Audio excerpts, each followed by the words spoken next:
We are back with another video entry in the Let Me Know series. This is number 10. And so we are back, and today's question is, what books would you recommend your past self?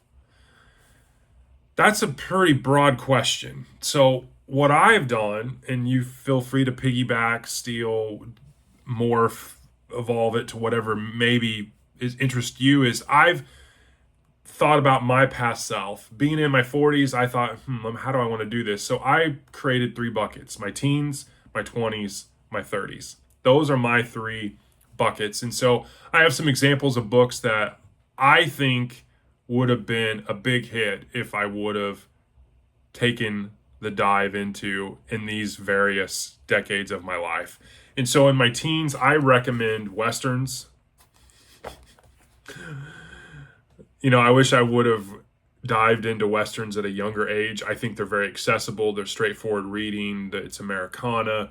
There's definitely a very humbling sense when you read these, is what I kind of equate it to. I think horror would have been big as a teenager. It's scary.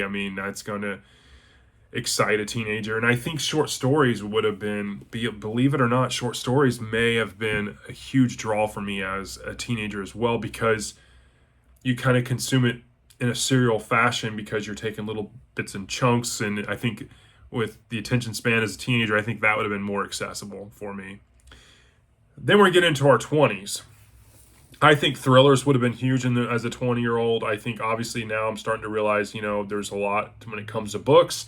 And so I think thrillers would have kept me engaged, would have evolved from short stories to thrillers to keep me page turning and get into some bigger books.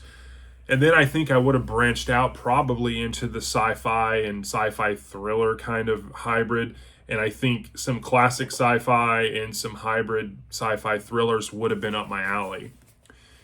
And then when I became in my 30s, I think I would have really kind of branched out even further and really got into some genres and really looked at some older books from older authors that probably would have been up my alley. I think fantasy would have been a big one. Obviously you got Howard here with the Conan series. I think fantasy would have been big. That's a huge genre. There's a huge, catalog of authors, and I think it would have been a big, as in my 30s, I think I would have really explored that. As well as hard case crime, and I think crime and pulp noir, I think would have been huge. Again, these are shorter, boiled down, hard reads. Subject matters gets a little risque, depending on the hard case crime stuff, but I really think I would have connected with these, especially the police procedural stuff like Ed McBain does with the 87th Precinct. Now, I've only read that short story from my last Saturday Shorts from Ed McBain. I am going to get to this 87th Precinct. It was right up my alley when I read that short story entry from it. But nevertheless, I think these would have been a huge draw in my 30s because I think I would have had an appreciation for the author, the time period, and the writing. So those are my kind of examples for you all. Again, this one is a kind of a very obtuse question. What books would you recommend your past self? And I think breaking it down helps, but I'm interested as always. And so let me know. Have a great Thursday. Thanks.